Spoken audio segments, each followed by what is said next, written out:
அகிலமெங்கும் உள்ள தமிழ் நேயர்கள் அனைவருக்கும் பரம்பரை ஜோதிடர் உங்கள் மனோ பாலாஜியின் அன்பான வணக்கம். கும்பராசி நேயர்களுக்கு சனிப்பெயர்ச்சி. இந்த சனிப்பெயர்ச்சினால் கும்பராசி அன்பர்களுக்கு சனி பகவானுடைய பலன்கள் எந்த மாதிரி அமையப்போகுது அப்படிங்கிறத பற்றி தாங்க இந்த பதிவில் இப்போ நம்ம பார்க்க போகிறோம். முதலாக பார்க்குறவங்களா இருந்தீங்கன்னா சப்ஸ்கிரைப் பண்ணி பெல் பட்டன் அழுத்தி ஆல் ஆப்ஷன் கொடுங்க. கும்பராசி அப்படின்னா அன்பு, பண்பு, பாசம் இது எல்லாமே நிறைந்த குடம்தான் கும்பராசி.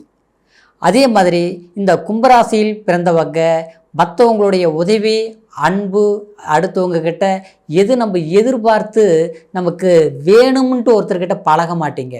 நம்மளுடைய தேவைக்கு என்ன தேவையோ நம்ம அந்த ஒரு வேலையா அந்த வேலை நம்மளுக்கு யாருடைய அன்பு தேவை, அதுக்காக நல்ல பேர் வாங்கணும், அதனால் அவங்கக்கிட்ட பொய் பேசி அவங்களுடைய உறவை நம்ம வளர்த்திக்கணும் அப்படின்னு நினைக்க தெரியாத ராசி கும்பராசி.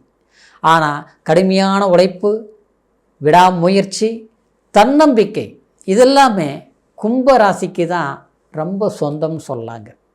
இப்படி பல விதமான ஒரு நன்மைகளை பெருமைகளை நம்ம சொன்னாலும் கும்பராசிக்கு, ஆனால் ஜென்மச்சனி இந்த 2.5 வருஷம் படாத பாடுபடுத்துருச்சு. இதுக்கு முன்னால் பார்த்தோம்னா விரயச்சனி.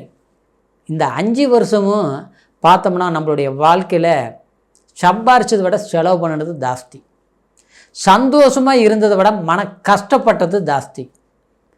நாம் சம்பாரித்து நாம் அனுபவிச்சதை விட நம்மளால் மற்றவங்க அனுபவிச்சது ஏமாந்தது அதிகம். இப்படித்தான் சொல்லிட்டு போகலாம். குடும்பத்துக்காக செலவு பண்ணுறதுக்கு கூட கையில் காசு இல்லைங்க.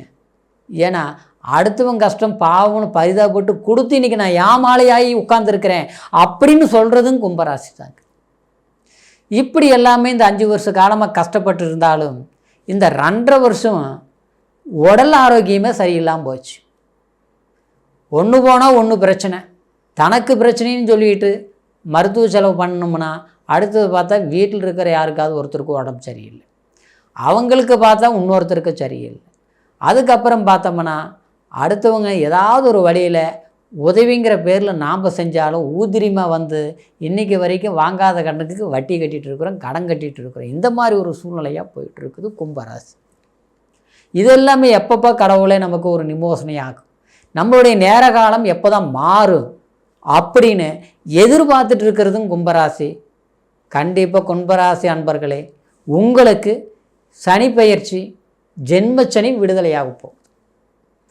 ஜென்மச்சனிங்கிறது தலைமையில உட்கார்ந்த மாதிரிங்க.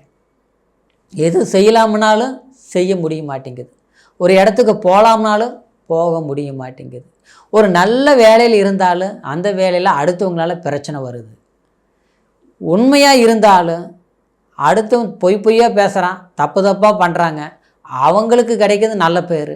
நாம் கரெக்டாக கச்சிதமாக டியூட்டி பார்த்தாலும் நமக்கு மொத்தமாக சிக்கல் பண்ணி வைக்கிறாங்க பின்னால் இருக்கிறவங்க. இப்படி மறைமுகமான சந்தர்ப்பங்கள், சூழ்நிலைகள் எல்லாமே நமக்கு பாதகமாக தான் இருக்குது. அடுத்தவங்க தான் நம்மளை கெடுக்கிறாங்க தெரிஞ்சாலும் விலகி இருக்கவும் முடியல, விலகி போகணும்னு நினச்சாலும் நடக்க மாட்டேங்குது. ஆக மொத்தத்தில் கல்லோடு அரிசி வாயில் போட்ட மாதிரி ஒரு பிரச்சனையில் தீர்க்கவும் முடிய மாட்டேங்குது. அந்த பிரச்சனைகளை இருந்து மீண்டு வரவும் முயற்சி எடுத்தாலும் நடக்க மாட்டேங்குது. இந்த போராட்டத்துக்கு மார்ச் மாதம் 29ஆம் தேதி சனி பகவான் உங்களுடைய ஜென்மத்திலிருந்து 2ஆம் இடத்திற்கு பெயர்ச்சி ஆகிறார். ஆமாம், குடும்ப சனியாச்சுங்களே, அதெல்லாம் கவலைப்படாதீங்க. ஜென்மத்தை விட குடும்பம் பல மடங்கு பரவாயில்ல. அதாவது அந்த சனி உங்களுக்கு ஜென்ம சனியாக இருக்கிற போது நாம் ஒன்று எந்திரிக்கணும்னு நினச்சா கூட எந்திரிச்சு டக்கு நினச்ச நேரத்துக்கு போக முடியும். வண்டி வாகனம் சரியில்லை, போக்குவரத்தில் கூட சில பிரச்சனைகள் சந்திச்சிருப்பீங்க, சரிங்களா? சொந்த பந்தத்துக்குள்ளே கூட பார்த்துட்டோம்னா எவ்வளோதான் நீங்கள் விட்டு கொடுத்து வாழ்ந்திருந்தாலும் அந்த இடத்துல நல்ல பேர் எடுக்க முடியல. நல்ல பேர் வேண்டாம், கெட்ட பேர் இல்லாமல் இருந்த போதுமே, செய்யாத ஒரு விஷயம் கூட செஞ்சுன்னு பழி வந்திருக்கும், புரியுதுங்களா? இப்படி இந்த மாதிரி ஒரு நல்ல விஷயங்கள் எல்லாமே நமக்கு கை கேட்டுது, ஆனால் வாய் கேட்டல. நடந்துரும் நம்புகிறோம், ஆனால் நடக்க மாட்டேங்குது. ஜென்மச்சனி தான் அதுக்கு காரணம் ஆச்சுங்களா? அப்போது 2ஆம் இடத்துக்கு சனி பெயர்ச்சி ஆகும்போது புரியுங்களா? அப்போது சுப விரயங்கள் நீங்கள் பண்ணலாம். வண்டி வாங்க வேண்டாம், கண்டிப்பாக வேண்டாம். இதுக்கு முன்னால் வாங்கியிருந்தாலும் சரியில்லை. அதே மாதிரி கார் வாங்கிறது, கூட்டு தொழில் பண்ணுறது, இதெல்லாமே நீங்கள் பண்ணவே வேண்டாம். சரிங்களா? அந்த மாதிரி பண்ணும்போது அதில் பிரச்சனைகள் உருவாகும். ஆடம்பரம் வெளிப்படுத்துறது வேண்டாம். சரிங்களா? தொழில் முதலீடு போடலாம். முதலீடுனா எப்படி? அதாவது நமக்கு ஒரு பிஸ்னஸ் பண்ணிகிட்ருக்குறோம், முதல்லலாம் போட்டு சரியில்லை, எல்லாம் லாஸ் ஆகி போச்சு. இப்போ புதுசாக கொஞ்சம் மாற்றி பண்ணுங்கள். ஒன்று இடம் மாற்றி பண்ணுறது, இல்லை அந்த தொழிலை வந்து கொஞ்சம் விரிவாக்குறது, இல்லையா வந்து அந்த தொழிலில் கொஞ்சம் எக்ஸ்ட்ரா ஏதாவது ஒன்று சேர்த்துக்கிறது, இந்த மாதிரி பண்ணலாம். அப்புறம் வேலையில் பிரச்சனை இருந்தது இல்லையா? வேலையில் சிக்கல், வேலையை செஞ்சுட்டு இருக்கிறவங்க பிஸ்னஸ் விட்டுருங்க. வேலையில் பண்ணிகிட்டு இருக்கிறவங்களுக்கு வேலையில் நெருக்கடிகள் வந்துட்டு இருந்தது பார்த்திங்கன்னா, அதெல்லாம் குறைஞ்சிரும். நீங்கள் புது இடத்துக்கு கொஞ்சம் வெளியூரில் இல்லை இடம் மாற்றங்கள் இந்த மாதிரி பண்ணுற சந்தர்ப்பங்கள் வரும். இருக்கக்கூடிய இடத்துலையே பிரச்சனைகள் தீரும். நீங்கள் நினச்ச மாதிரி ஒரு நல்ல வாய்ப்புகள் அமையக்கூடிய ஒரு காலமாக அமையப்போகுது.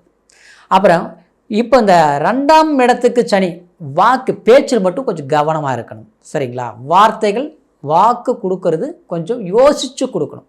இது பண்ணுறோம் அப்படின்ட்டு மனசுக்கு பட்ட மாதிரி ஏதோ பண்ணிடலாம், கொஞ்சம் வாய்ப்பு இருக்குது அப்படின்னு நினைக்கக்கூடாது. முழுசாக வாய்ப்பு இருந்தால் கூட கொஞ்சம் 4 நாள் தள்ளி சொல்லணும்.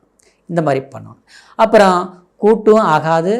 ஃபைனான்ஸ் சம்மந்தப்பட்ட ரீதியில் கொடுக்கல் வாங்கல கவனமாக இருக்கணும். ஆன்லைன் வர்த்தகம் சம்மந்தப்பட்ட ரீதியில் ஆச்சுங்களா, முகம் தெரியாத நபர்களால் சில பிஸ்னஸ் பண்ணிகிட்ருப்போம் இல்லையா, அந்த மாதிரி விஷயத்தில் கொஞ்சம் கவனமாக இருக்கிறது ரொம்ப சிறப்பு. சரிங்களா? மேல் அதிகாரிகள்கிட்ட நடந்துக்கக்கூடிய நம்ம தொழில் செய்யக்கூடிய பக்கம் கொஞ்சம் கவனம் தேவை. அப்புறம் ட்ரான்ஸ்ஃபர் எதிர்பார்க்கலாம், கண்டிப்பாக கிடைக்கும். பதவி உயர்வு கண்டிப்பாக கிடைக்கும், நிச்சயமாக கிடைக்கும். இதுக்கு முன்னாடி கிடைக்கல, ஆனால் இப்போ கிடைக்கும். இன்னொன்று சொல்ல போனோம்னா, தகப்பன் வழி உறவு முறையில் கொஞ்சம் கவனமாக இருக்கணும். தாயார் வழி முறையில் நிச்சயமாக, ஏன்னா 3ஆம் பார்வையாக 4ஆம் இடத்தை 4ஆம் இடத்தை 3ஆம் பார்வையை சனி பார்க்குது. அப்போ தாயார் உடல் ஆரோக்கியத்திலையும் கொஞ்சம் கவனம் தேவை. இப்படி வண்டி வாகனம், அசையும் சொத்துக்களை விட அசையாத சொத்துக்கள், வீடு கட்டுறது, கடன் வாங்கி வீடு கட்டுறது, அதுவும் பண்ணலாம். லோன் வாங்கி இடம் வாங்கலாம். இந்த மாதிரி விஷயங்கள் பண்ணாலும் அது லாபம் எதிர்பார்க்கலாம். சரிங்களா? அதனால் உங்களுடைய ஜென்ம சனி குடும்ப சனியாக போகிறது கிட்டத்தட்ட ஒரு அளவுக்கு இல்லை, ரொம்ப ரொம்ப நல்லது தான். சரிங்களா? ஆனால் சனி சஞ்சாரம் பண்ணுறதுனால கவனம் இருக்கணும். திருநள்ளாறு போயிட்டு வர்றது ரொம்ப சிறப்பாக இருக்கும். மார்ச் மாதம் போயிட்டு வாங்க. முடியாத பட்சத்துக்கு ஏப்ரல் 15ஆம் தேதிக்குள்ளே போயிட்டு வாங்க. சனிக்கிழமை நாளில் அசைவ உணவுகள் தவிர்க்கிறதும், சனி பகவான் வழிபாடு பண்ணுறதும், அதாவது வயதானவர்களுக்கு அன்னம், அதாவது உணவு கொடுக்கறதும், அதே மாதிரி வாயில்லாத ஜீவன்களுக்கு, அதாவது அதுக்கு தான தர்மங்கள் கொடுக்கறது, இதெல்லாமே உங்களுடைய வாழ்க்கையை வளர்ச்சியாக்கும். அற்புதமாக ஒரு செல்வாக்கு பலன்களை சனி பகவான் உருவாக்கி கொடுப்பார். சரிங்களா? அதனால் இது சனி பெயர்ச்சி உங்களுக்கு ஓரளவுக்கு சாதகமாக இருந்தாலும் பிறப்பு ஜனன ஜாதகத்தை ஒரு முறை பார்த்துக்குங்க. ஏன்னா அதில் தான் உங்களுடைய தசா புத்தி, உங்களோட ஜாதகத்தில் லக்னத்துக்கு எத்தனாம் பாவகத்தில் சனி சஞ்சாரம் பண்ணார் பிறப்பில் அப்படிங்கிறத தெரிஞ்சுக்க முடியும். அதனால் உங்களுடைய ஜாதகத்தை நம்மக்கிட்ட பார்க்கணுன்னு நீங்கள் விரும்புனீங்கன்னா கீழே இருக்கிற நம்பருக்கு ஃபோன் பண்ணி date of birth, time, place இது 3ஐயும் தெரியப்படுத்தி உங்களுடைய பலன்களை முழுமையாக தெரிஞ்சுக்கிட்டு இனி வரக்கூடிய காலம் சாதகமாக அமையணுங்கிற வாழ்த்துக்களோட மீண்டும் அடுத்த பதிவில் சந்திக்கிற வரைக்கும் நன்றி, வணக்கம்.